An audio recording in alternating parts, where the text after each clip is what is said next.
matin, j'espère que vous allez bien. Nous on va bien, on est en vacances donc tout va bien. J'ai terminé d'un bord à l'autre de Armistice Maupin, qui est le tome 5 des Chroniques de San Francisco. Je vais pas vous en parler trop parce qu'il se passe pas mal de choses dans les tomes précédents. Donc voilà, là on tourne autour d'une femme grosse et mannequin. C'est un peu bizarrement fait, mais bon, pourquoi pas. On est dans les années 80 et ça a été écrit enfin c'est sorti en 88. Donc il y a quand même un contexte qui fait que à l'époque, voilà, et en même temps ça met en avant les femmes avec des formes, les femmes fortes qui ont voilà, qui se sont imposées aussi sur bah là c'est à la télévision, je crois. Non, les mannequins. Si, donc oui, aussi à la télévision. Et il y a un lien aussi avec bah, toute la communauté LGBT, QIA+, enfin à l'époque c'était LGBT, enfin c'était même pas cette communauté-là, quoique je n'y connais rien, donc je vais pas me prononcer, mais la communauté homosexuelle aussi de San Francisco. Donc là on retrouve nos personnages qui vont se balader un petit peu, pas que à San Francisco, il y en a qui vont partir. Je vous dis pas qui, je vous dis pas où, mais voilà, il va y avoir certaines petites révélations. Il y a quelque chose que moi j'avais en tête, qui n'a pas eu lieu, et je pensais, parce qu'en fait ce tome là c'est le dernier que j'ai lu moi à l'époque quand j'étais à la fac, je pensais vraiment que cet événement allait se passer dans ce tome là, puisqu'il ne s'était pas encore passé dans les précédents. Et j'ai dû faire un espèce de transfert avec un personnage ou avec un autre tome, et en discutant avec Ludivine, elle dit si cet événement est vrai, enfin voilà c'est prouvé puisque tatati tatater. donc il faut vraiment que je me renseigne par rapport à ça. Donc voilà, il y a des non-dits, il y a des petits sous-entendus à la fin, et en même temps je sais pas trop quel est le vrai et le faux, donc je vais essayer de me renseigner un petit peu par rapport à ce qui se dit, et peut-être demander un peu sur Insta aussi à ceux qui l'ont lu, ce qu'ils en pensent. Mais en tout cas voilà, on retrouve toujours les personnages, on retrouve Didi, on retrouve donc Deirdre, Anna bien sûr, on retrouve Marie-Anne, on retrouve Brian, on retrouve Michael, et puis bon bah il y a toujours cette question des apparences, cette question de l'acceptation de soi, de sa sexualité, de son épanouissement sexuel et personnel. C'est très libéré et c'est chouette en fait. Donc moi j'aime bien, voilà, c'est le tome 5, l'année prochaine c'est le tome 6, il m'en reste encore 4 à lire, 4 à lire, donc voilà, ça c'est chouette. Sinon, j'ai commencé et presque fini le Christelle Duchamp, le dernier, enfin l'avant-dernier pour elle, le dernier qui me restait à lire. Après j'aurais tout lu de cette autrice. C'est donc L'île des souvenirs. Je n'ai pas lu la 4e de couverture, je voulais vraiment entrer dans l'histoire sans rien connaître. On suit une jeune femme, enfin on découvre une jeune femme qui s'appelle Delphine, qui va être séquestrée, et on en découvre une autre qui s'appelle Maëlys. Elles ont un lien entre elles, je ne vous dis pas lequel, et il va y avoir une victime, voilà. Il va y en avoir une qui va s'en sortir et l'autre qui va mourir. À la suite de ça, il va y avoir une enquête avec un flic qui s'appelle Romain. Et puis, il va y avoir un 4e personnage qui est un profiler. J'en suis là, je suis dans cette section-là. Et je trouve assez intelligent et bien fait le fait que ce profiler se serve des algorithmes pour résoudre certaines enquêtes. Voilà, je vous en dis pas plus, mais je passe vraiment un bon moment. Je ne sais pas ce qui est dit dans la 4e de couve. Ouais. À voir, à voir. Je vois un truc arriver, parce qu'il y a peut-être des indices, dès le début, qui me font dire tiens, c'est original, donc je sais pas trop en fait. Je vais voir, mais en tout cas, bon, j'aime beaucoup la plume de Christelle Duchamp, c'est entre humour noir, pointilleux, écriture pointilleuse, et puis hyper fluide, quoi, ça se passe tout seul, les chapitres font 3-4 pages, et encore c'est même pas vraiment des chapitres, c'est des chapitres comme ça, sans forcément de numéro de chapitre, mais tout commence à chaque fois sur la page de droite. Voilà, et donc ça se lit très très vite, il fait moins de 300 pages, et je suis à la page 209, il m'en reste 70 exactement. Donc voilà, donc je soupçonne un truc. J'en parlerai à l'autrice, je pense, quand j'aurai terminé. Je lis avec Ludivine, et après celui-là, je vais lire Futur de Lorraine Bastide, qui m'avait été envoyé pour Mars au féminin l'année dernière, je crois, que j'avais gardé, parce qu'en fait, 10-18 m'avait envoyé, non, Point, m'avait envoyé les exemplaires de ceux que j'avais fait gagner. Donc il y avait Futur, il y avait le discours de Simone Veil, et défaire le discours sexiste dans les médias, je crois. j'en avais j'avais, enfin, Point avait envoyé les exemplaires aux gagnants, et moi j'avais j'avais gardé mes exemplaires. Ils me l'avaient envoyé pour que je fasse la photo, donc c'est très très gentil de leur part, et j'avais gardé ces exemplaires-là. Il y en a que j'ai donné, parce que je sais que je voulais pas forcément les lire, ou que je les avais déjà lus, et futur, je m'étais dit, tiens, ça je me le garde, et donc je le lis enfin. Il était dans ma palle faille spatio-temporelle, mais voilà, il sera sorti de la palle là, donc j'étais, jusqu'à hier, à 32 livres dans la palle, ou 31 livres dans la palle. J'étais bien, j'étais contente et tout. Et puis, les titres du Festival Sans Nom sont arrivés. Donc j'ai les titres des romans qu'il va falloir lire. Sur les 8, il y en a déjà 2 que j'ai lus. Voilà. On ne peut pas vous donner les titres tout de suite, je vous en parlerai en temps voulu. Et les autres, on va les recevoir du coup par la poste ou en PDF. Donc je suis en train de m'organiser avec Estelle pour qu'on fasse des lectures communes, vu qu'elle est jurée aussi. Il y a Eva également. Et puis Marine, le coin des mots. Et puis il y en a d'autres qui ne sont pas forcément blogueuses, mais qui sont sur Instagram aussi, qui font partie du jury. Donc ça c'est cool parce que c'est assez éclectique finalement. Et voilà, donc je ne sais pas par lequel on va commencer avec Estelle. Il y en a qui me tentent. Il y en a vraiment qui me tentent. Enfin, il y en a qui me tentent. Il y en a qui me tentent beaucoup, et il y en a que je connais pas du tout. Genre, il y en a un que j'ai pas du tout vu passer, alors que l'auteur a une petite notoriété. On a déjà sorti quelques-uns. Mais j'étais étonnée de pas du tout voir passer ce truc-là. Alors que je suis la maison d'édition, voilà, je me dis qu'il aurait pu être mis en avant un peu plus. Bon, bref, je vous en parlerai plus tard. Mais il me tente aussi. Et voilà, donc on va se lire ça. On a jusqu'au 20 septembre, je crois, à peu près, pour les lire. Et je ne sais pas par lequel on va commencer. Mais il y en a qui font moins de 300 pages. Et puis il y en a 2 qui font 400, à peu près, 400 pages. Mais voilà, c'est... Ah tiens, il n'y a pas... Je pensais à un livre qui n'est pas dans la sélection. Et que j'aurais bien aimé lire. Bon, je lirai plus tard, bref. Mais voilà, pour ce qui est de mes lectures en ce moment. Donc ma palle a fait un bond de plus 6. Alors je ne sais pas encore, mais bon, j'anticipe parce que forcément je vais les recevoir. Donc j'étais bien contente de faire moins 6, moins 8. Et là, bim. Bon, c'est pas grave, tant pis. Voilà, moi je vais finir l'île des souvenirs. On va aller un petit peu à la piscine ce matin, puis à la plage cet après-midi. Hier, on est allé au château de Talmont-Saint-Hilaire, c'était vachement bien. On avait déjà fait l'an dernier. On a vu un combat de chevaliers, on a vu des acrobaties, on a vu de la fauconnerie, très très intéressant. Et puis voilà, c'était cool, il faisait très beau, ça nous a bien plu.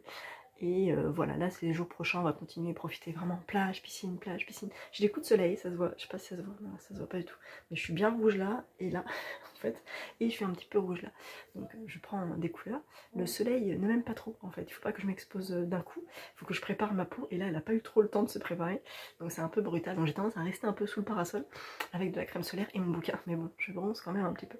Voilà, j'espère que vous allez bien, et que vous faites de belles lectures. Je vous retrouve un peu plus tard.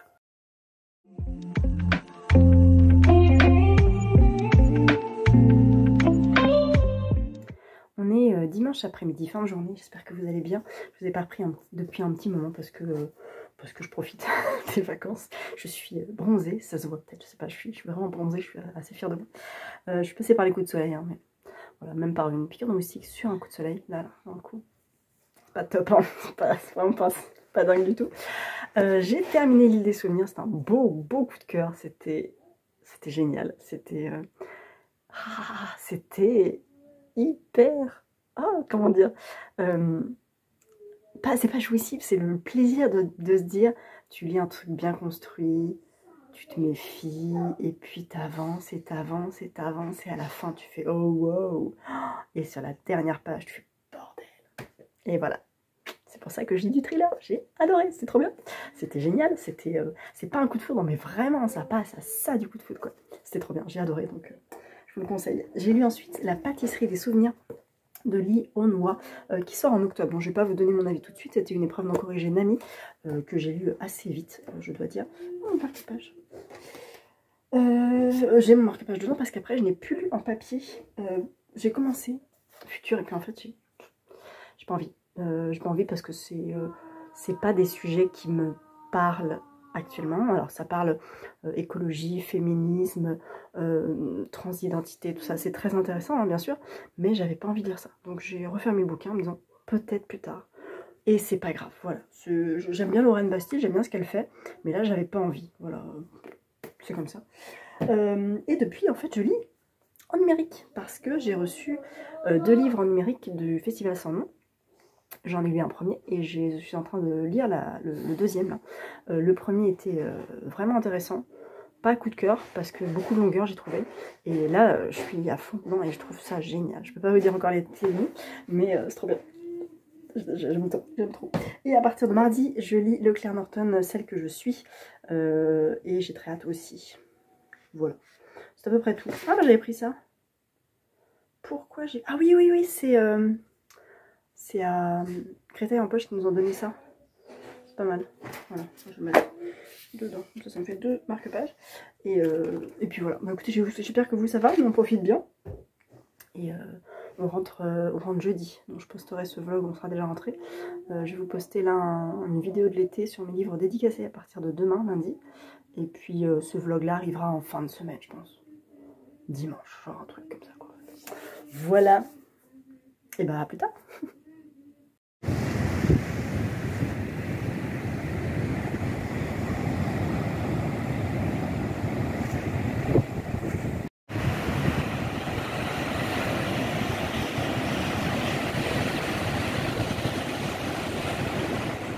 Bonjour tout le monde, nous sommes mercredi matin, et je suis dans le début de celle que je suis de Claire Norton, qui nous raconte l'histoire de Valentine, qui est victime de violences conjugales. J'en sais pas plus, je ne vais pas lire le résumé, c'est tout ce que je sais pour l'instant, donc je me laisse bercer par l'histoire. Avant ça, j'ai lu 2 livres pour le prix du Festival Sans Nom, je ne peux pas encore vous révéler lesquels, mais j'ai eu un coup de cœur, une claque pour un des bouquins. Qui était très malsain, très très dérangeant et hyper original, et avec une fin... voilà. C'est difficile d'avoir un coup de cœur pour ce bouquin, je vous en reparlerai, hein, temps voulu bien sûr, mais quand même très très intéressant. Donc voilà, là je retourne dans un roman classique, c'est pas du tout péjoratif, mais voilà, pas thriller, pas du tout, voilà, plus contemporain, mais qui aborde des sujets très forts. Et comme je vais à la piscine une dernière fois avec mon fils cet après-midi, j'essaierai de faire une photo avec la piscine, pas avec moi, mais au moins avec l'eau de la piscine. Et puis voilà. Voilà, c'est tout ce que j'avais à vous dire. Aujourd'hui c'est notre dernier jour ici, on rentre demain et voilà, on a eu beaucoup de chance pour le temps, je vais arriver, pour le temps, on a eu on va dire 2 jours de pluie, voilà, sur les 12 jours où on était ici. Et c'était bien, on a bien profité, on a profité de la plage, de la piscine, un petit peu de la famille aussi. Et puis là c'est notre dernier jour aujourd'hui. Pas de plage aujourd'hui parce qu'il fait 20. Il fait beau, mais il fait frais. Du coup, il fait frais. Donc, on va se contenter de la piscine pour aujourd'hui. Et ce sera déjà très chouette. Voilà. Et bah écoutez, moi, je vais continuer aujourd'hui celle que je suis. Il fait 390 pages. 390 pages. Oh, je le finis en 3 jours, tranquillou. Je suis pas pressée du tout. En sachant que j'ai quand même réussi à lire 2 livres qui n'étaient pas prévus du Festival Sans Nom. Donc, bon, bah... c'est bien. Et je suis forcément en avance. Alors c'est des livres qui sont rentrés dans un palpul, puis qui sont ressortis tout de suite. On a eu le 8e titre. Et du coup, il y a, je crois que c'est égal 4 femmes, 4 hommes. Il y a 8 titres. 3, 4. Et les hommes, 1, 2... Ah, je sais plus. Bref, je crois que c'est 4 et 4. Donc c'est très bien. et donc on vous révélera les titres là prochainement normalement. Et après ça, je lis Crise sur le paillasson, le premier... alors, on dit Flavia de Luce. Et moi, j'étais sûre que c'était Flavia de Luce, parce que lui, c'est eux. Je sais pas, j'avais envie d'appeler de Luce, mais Benoît de Verso m'a dit non, c'est de Luce. Il n'y a pas écrit dans le roman qu'elle a des origines italiennes. Donc, Flavia de Luce, mais ça fait un petit peu bizarre. Flavia, on va l'appeler Flavia. Et donc, je lirai ça à partir de... Je crois que je me le suis mis... Bah, c'est demain. Ah non, après-demain, vendredi. Ah oui, donc mercredi, je l'ai commencé hier. Jeudi, vendredi... Bon, si c'est samedi, c'est pas très grave. Mais de toute façon, à partir de lundi, j'ai du temps. Mon fils est en vacances chez ses grands-parents. Et mon mari est occupé toute la semaine. Donc je vais pouvoir me faire un super planning de yoga, pilates déjà, vlog, lecture, tout ça, matcha. Je vais tester plein de trucs. Et je vloguerai aussi. Et je vous ferai une vidéo spéciale aussi... parce que j'ai demandé sur Instagram quel thème vous vouliez comme vidéo, parce que j'ai donc là les vidéos de l'été apparaissent petit à petit, il y en a encore 2 qu'il faut que je vous mette en ligne, et puis après j'en ai plus tourné d'autres, et là vu que j'ai une semaine sur Paris tranquille toute seule, bah, je me dis c'est l'occasion d'aller visiter des trucs, et je vais visiter la maison de Balzac, la maison de Hugo, Je vais aller boire du matcha, donc je vous vloguerai aussi là-dessus. Au niveau des librairies, j'en ai quand même fait pas mal, donc je ne veux pas que ça soit trop redondant. Et puis sinon, juste des paysages de Paris, ce sera très très chouette. Et voilà, ça sera déjà bien. Si j'ai du contenu sur les maisons de Balzac et Victor Hugo, ça sera bien. Je les ai jamais visitées. Quand je suis allée Place des Vosges, il y a bien 4-5 ans, la maison de Victor Hugo était en travaux, c'était fermé, donc je n'ai pas pu y aller. C'était quoi cette liaison moche? Et la maison de Balzac, je ne savais pas du tout qu'elle était dans Paris.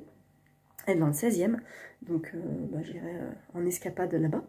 Et c'est gratuit, donc je peux la visiter sans problème, ça va être chouette. Donc ça fera des belles découvertes, et pour moi et pour vous aussi peut-être, à moins que vous les ayez déjà visités, je ne sais pas. Je vais pas aller à Médan, parce que je suis allée plusieurs fois à Médan. Je vais pas aller au château de Monte Cristo, parce que je n'ai pas le temps d'y aller. Et puis après, bon, il y en a plein. Hein. J'aimerais beaucoup aller à Guernesey aussi, dans l'autre maison de Victor Hugo. Mais déjà là, ça sera chouette, ça sera pas mal du tout. Voilà, et bah écoutez, je vous dis à plus tard. Nous sommes vendredi matin, je vous reprends à la maison, nous sommes rentrés hier. J'espère que vous allez bien, que ce petit vlog vous plaît. Petit vlog de vacances, un petit peu de plage, un petit peu de piscine, un peu de lecture. Alors moi niveau lecture, mon livre est rangé, il est là-haut, parce que j'ai déjà pris la photo. Donc je vais vous en parler là, au besoin je le mettrai là, mais sinon vous savez lequel c'est celle que je suis de Claire Norton, pardon, je confonds Claire Norton et Kate Morton. C'est beaucoup plus loin. Donc on est avec Valentine, qui est la maman de Nathan et qui est mariée à D au début, qui s'appelle Daniel. D'ailleurs, j'ai pas compris pourquoi elle l'appelait D alors qu'après elle l'appelle Daniel. Peut-être que je demande à l'autrice. Donc ils habitent dans une petite banlieue, tout ça. Sauf que cette jeune femme est battue par son mari. Elle le dit presque dès le début. Elle a son journal qui elle confie beaucoup de choses, et notamment ça. Et elle va nous confier aussi une rencontre qu'elle a faite avec sa voisine de palier qui s'appelle Suzette, qui est une petite mamie d'une 60aine d'années.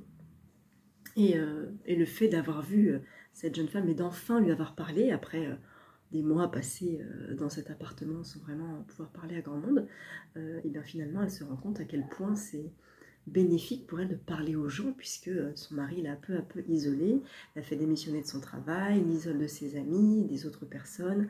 Le petit garçon n'a pas le droit d'emmener des copains à la maison, lui n'a pas le droit d'aller chez les autres, donc il y a vraiment une emprise terrible du mari sur la femme et sur l'enfant.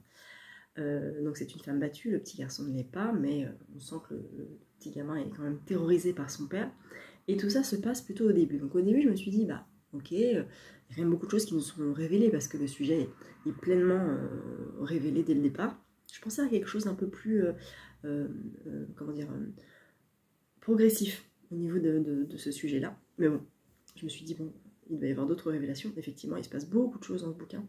Beaucoup de choses au niveau des émotions de Valentine et du ressenti qu'elle peut avoir face à ce bourreau, en fait, et tout ce qu'elle voudrait faire et qu'elle ne peut pas faire. Tout est parfaitement calculé, justifié, et malgré tout, elle est quand même hyper prisonnière de cet homme-là.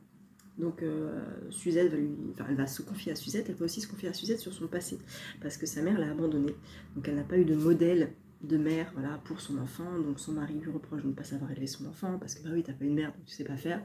Bref, tout est fait pour que l'humiliation soit permanente entre Daniel et sa femme. C'est très violent psychologiquement, c'est vachement bien fait, c'est malheureusement très réaliste.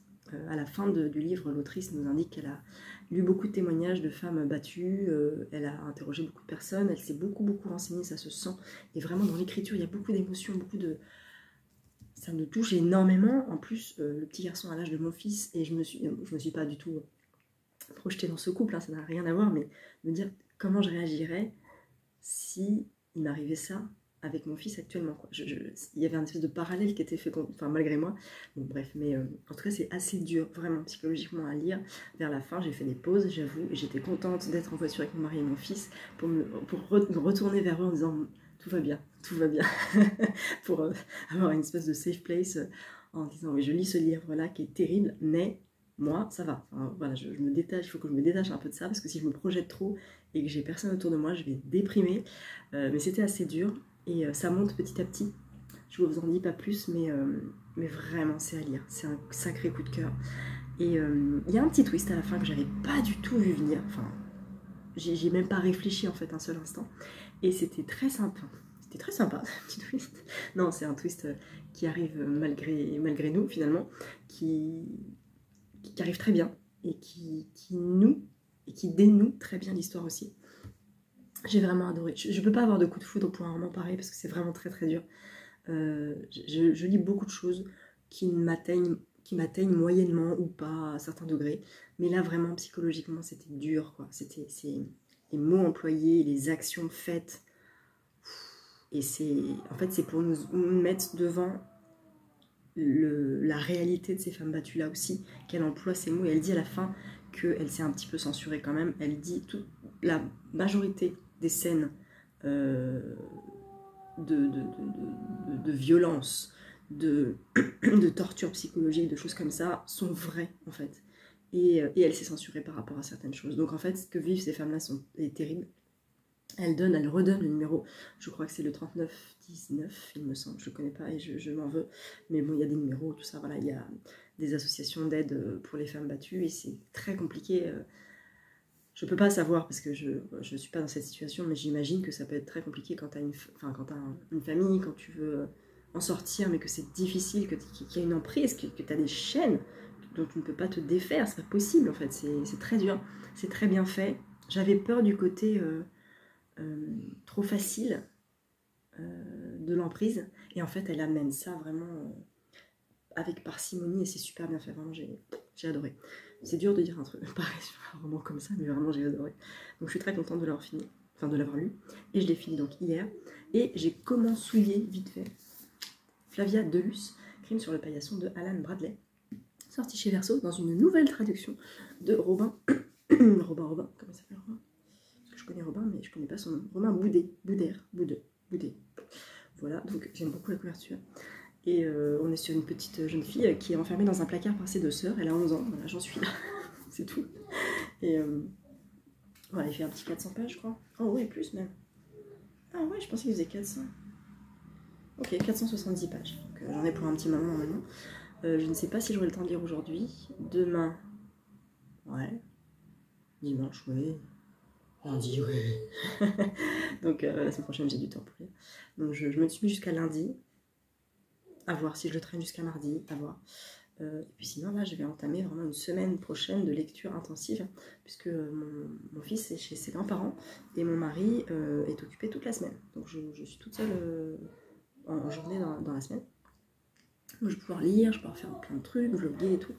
Et ça va être cool. Voilà. Sinon, niveau boîte aux lettres, ma boîte aux lettres n'a pas explosé. C'est très bien parce que c'est l'été. J'ai reçu les rendez-vous littéraires de Pocket qui sortent le 14 août. Il y a 6 titres. Il y en a quelques-uns qui me font envie.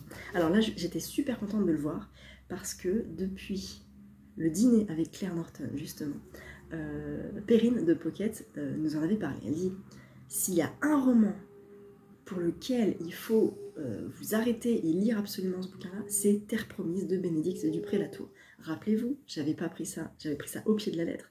J'avais dit à Perrine, ok, écoute, je vais l'acheter, il n'y a pas de souci. C'était juste avant... Ah bah c'était avant Nancy. C'était avant Nancy, c'était bien à Nancy que je l'avais, donc c'était en septembre. C'était en septembre, le dîner de Claire Norton. Et donc, après, à Nancy, je l'ai acheté. Je l'ai lu, je l'ai bien aimé, vraiment, j'avais trouvé ça hyper fort et très original. Et il sort chez Pocket. Trop contente, je suis trop contente. Il est court, je ne pensais pas si court que ça. Alors il est assez serré au niveau des pages et de l'écriture. Et il fait 250 pages, il est très court. Et il nous raconte l'histoire de plusieurs femmes à la conquête de l'Ouest américain avec qu'est-ce que je peux vous dire? La ruée vers l'or, voilà. Un temps de promesse où les villes naissent plus vite que les hommes, prostituées, indigènes, colons, autour de vies minuscules, de solitude croisée. Ah, c'est bien ce résumé. Il y a Quinta, la femme indocile, Morgan Bell, l'orpailleur fou, Eleanor, la vengeance incarnée, mais aussi Marie qui arpente les charniers pour y chercher son fils, comme d'autres espèrent trouver leur foi perdue, leur honneur. Vraiment, lisez-le, il sort en août, là, et Perrine m'a saoulée avec, et je suis bien contente, parce que je suis contente de l'avoir, moi, en grand format, en disant, je l'ai lu, et je suis trop contente qu'il sorte en poche, donc voilà. Après, il y a une fille, j'ai embrassé de Emma Donoghue. La couverture est très jolie. Ça se passe en 1805 dans un pensionnat pour jeunes filles, ou donc à King's Manor, soit en Angleterre, soit en Écosse, soit... je sais pas. Depuis l'arrivée de la nouvelle, les certitudes d'Eliza Reign ont volé en éclats. Ainsi, il est possible de se comporter sans souci des règles, des conventions. Rebelle et un peu garçonne, Anne Lister est tout ce qu'Eliza n'est pas, une exploratrice, une future femme de lettres, et pourtant, à l'abri de leur soupente, l'orpheline au sang mêlé se sent de jour en jour plus proche de cette amie si extravertie. Trop sans doute pour l'Angleterre corsetée de la Régence, où les femmes comme elle doivent affronter tous les interdits. Il me tente pas mal, on en a parlé avec Estelle, et c'est celui qui le tente le plus aussi. Donc à voir si on se fait une petite LC. Il fait quand même 400 pages, mais je ne l'ai pas du tout vu passer. Ah, c'est elle qui a écrit Le Pavillon des combattantes. Pourquoi je connais ce bouquin? Il est sorti où? Presse de la Cité. Ah ouais. J'ai pas du tout partenaire avec eux. Donc voilà. Celui-là aussi me tente beaucoup. Sarah, si tu passes par là, tu vas sauter dessus. Traverser les montagnes et venir naître ici de Marie Pavlenko. Elle m'en avait beaucoup parlé à Nancy quand il était sorti en grand format. Elle l'avait adoré. Donc ça nous dit Astrid a tout perdu. À 40 ans, plus rien ne la retient, alors elle part. Elle achète sans l'avoir visité une maison isolée dans la région montagneuse et sauvage du Mercantour. Parmi ses bagages, un carton marqué d'une croix rouge, ce qui lui reste de sa vie passée. Soraya a tout laissé derrière elle, sa Syrie natale, sa famille, ses amis, son insouciance. Elle traverse la montagne pour rejoindre la frontière française en se cachant de la police. Dans son ventre, une vie qu'elle déteste grandit. Deux douleurs indicibles vont se rencontrer et s'apprivoiser. Il a l'air très très fort. Très très fort. Ces féroces soldats de Joël Egloff. Et ça va plutôt être pour mon beau-père. Mais pour moi aussi, je pense que ça doit être très intéressant. Il a 17 ans. Oui, mon cœur. Je suis en train de souffler sur le vin, la bouteille. Ah non, faut pas faire ça, mon chat. Il n'y a plus de vin. Non, il n'y a plus dedans. C'est pas grave. Je peux souffler? Ah ouais, mais ça fait du bruit chouchou. Mais tu peux dessiner si tu veux. Tu veux dessiner? T'as tes feuilles ici, là, regarde. T'avais ça hier, je sais pas ce que t'en as fait. Tu les as très bien pliées d'ailleurs. Tiens. Donc samedi, il a 17 ans en 1943, né trop près d'une frontière mouvante en Moselle annexée par l'Allemagne nazie. Il est pris dans la tourmente des événements qui se succèdent, dans l'engrenage cruel et sanglant de l'histoire. Avec un grand H. Des années plus tard, il peine encore à mettre des mots sur ce qu'il a vécu. Ce que ne dit pas le père, le fils, l'écrivain, tente ici de le dire pour lui. L'annexion de l'Alsace-Moselle, l'incorporation de force dans la Waffen-SS, la bataille des Ardennes, puis le front de l'Est, à travers les silences et les mots de son père, c'est à tous les malgré nous qu'il donne la parole, à cette génération de jeunes gens enrôlés par le Reich et dont il faut deviner l'histoire tragique entre les lignes. Très intéressant parce que les malgré nous, malgré le fait que là, ça revienne un tout petit peu, était quelque chose de très caché, de très peu dit, et c'est très bien qu'ils en parlent parce que mon mari donc, est alsacien et j'ai découvert les malgré nous avec lui. Je ne connaissais pas les malgré nous et je pense que c'est une histoire indispensable à lire. C'est sorti chez Bûcher-Chastel.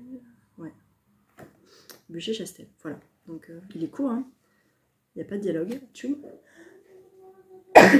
Pardon. Il n'y a pas de dialogue, ou très très peu. Et il fait 185 pages. Voilà, je pense que je vais l'emmener à mon beau-père celui-là. American Boy, d'un nom imprononçable. Je ne vais pas tenter en fait. Ouais. Qui nous dit un vrai petit américain. Basketball, jeux vidéo, fast-food.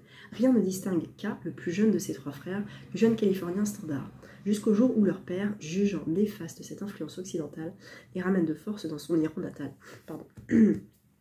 Les voilà précipités dans un pays dont ils ne savent rien. À leur retour en Amérique, quelques mois après les attentats du 11 septembre, tout a changé.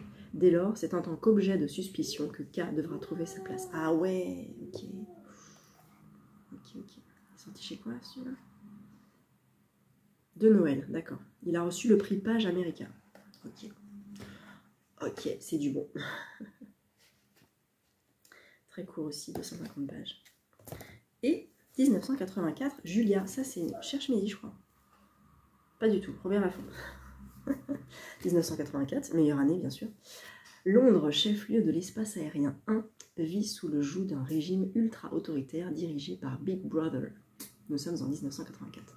Julia est mécanicienne au département fiction du ministère de la Vérité. Oh la vache. Oh, mais c'est tellement Orwell. Ok. Joyeusement cynique, elle a tout de la citoyenne modèle. Elle excelle pourtant dans l'art de tromper la surveillance constante des télécrans. Oh là, j'entends Orwell, je lis Orwell, quoi, c'est ouf. et de la police de la pensée, parvenant même à cacher ses liaisons amoureuses dans ce monde où le sexe est un crime sévèrement puni.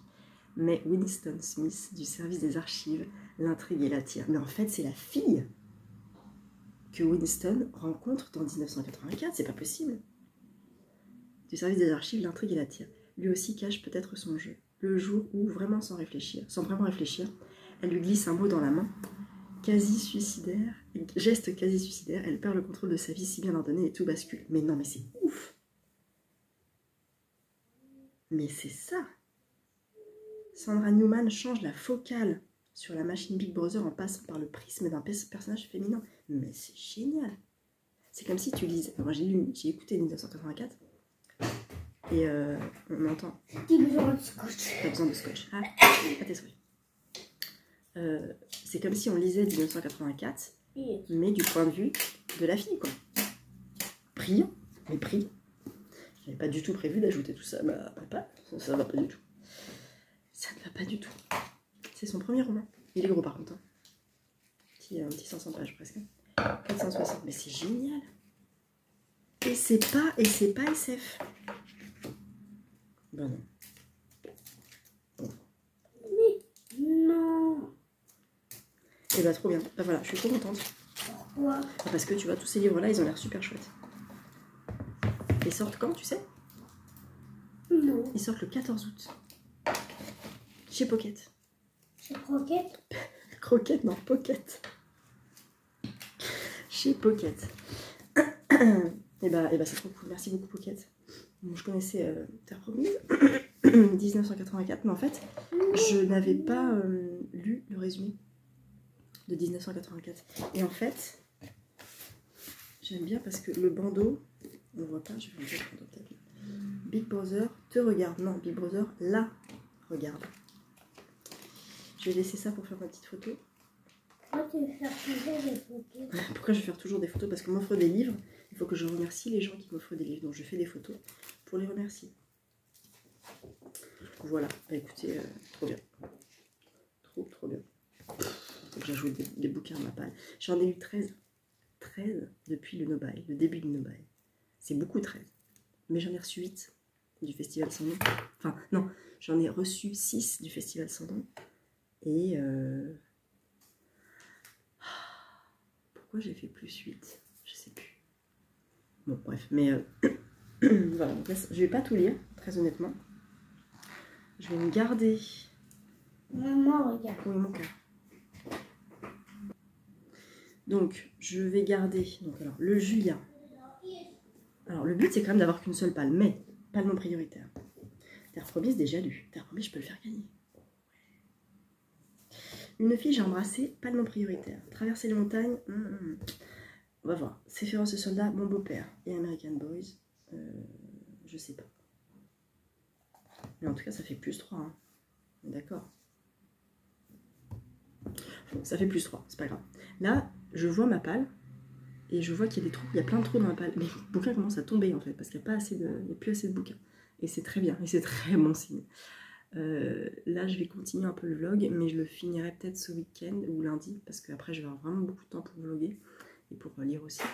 Donc, le but, c'est de dégommer. J'ai plein de petits bouquins, en fait, vraiment, j'en ai plein. Je vais... attendez, on va essayer de faire comme ça.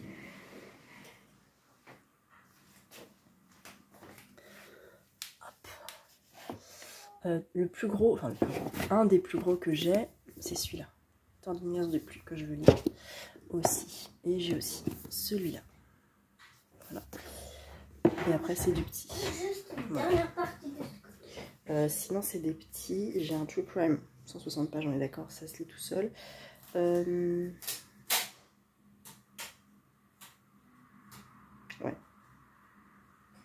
Non, ça va en fait. Ça va aller. Donc, je vais quand même pouvoir en rajouter. Parce que je sais que je vais pouvoir en lire plein la semaine prochaine. Voilà, je vous reprends un peu plus tard, histoire d'avancer un petit peu ça. On est dimanche après-midi, je viens conclure ce vlog. Je suis sur mon canapé en train de lire Flavia de Luce et j'avance doucement, je suis à la page 121. J'aimerais beaucoup arriver à la page 250 aujourd'hui. YOLO, voilà, 250 ce serait top. Si je peux le finir demain. Voilà, ça serait trop bien. Voilà, je viens juste conclure ça. J'ai mis sur mon... rien, sur mon téléphone, un compte... je vais y arriver, un crédit audio que j'avais sur Audible, que j'utilise pour L'inconnu du portrait de Camille de Peretti, que je vais passer à l'audio. J'ai un peu de rangement à faire, donc comme ça je vais pouvoir l'écouter. J'ai la voiture à prendre la semaine prochaine, donc ça tombe bien. Et puis ça fait -1 dans la palle, donc ça tombe très très bien. Voilà, je vous retrouverai dans un prochain vlog. J'espère qu'il vous plaira. Il sera plein de littérature et de maisons, je pense, j'espère. J'ai vu que les maisons de Balzac et Hugo étaient fermées le lundi, donc je ferai mardi. Peut-être pas faire les deux, parce qu'il y en a une place des Vosges, la maison de Hugo, et l'autre dans le 16e. Voilà. Et vu qu'il y a plein de travaux cet été sur la RATP, là, sur le métro, les stations fermées, il y en a beaucoup. Donc d'ici à ce que je me retrouve avec des grilles fermées, ça va m'énerver. Donc je ferai peut-être un jour Hugo, un jour Balzac. Et comme je connais pas du tout le 16e, je vais peut-être en profiter pour trouver une petite librairie ou deux dans le 16e pour voir un peu ce qu'il y a là-bas. Et puis c'est très dangereux d'aller dans une librairie en no-buy, hein. Je sais, j'en ai tout à fait conscience. Mais ça va, je n'ai pas d'envie d'achat compulsif, donc tout va bien. Et ma palle descend pas mal quand même. On arrive à la fin du mois, il faut que je fasse les comptes là, je vais peut-être noter 2-3 trucs par rapport à ça. Mais je suis assez contente de moi. Comme souvent quand je fais un no-buy, je le tiens en général, même si je reçois des SP, j'arrive quand même à baisser la palle. Et normalement la semaine prochaine, c'est pour ça que je voudrais finir celui-là vite, pour en dégommer des petits après quoi en fait. Donc c'est très bien. Voilà, j'espère que ce vlog de vacances estivales vous aura plu et je vous retrouve très vite. À bientôt.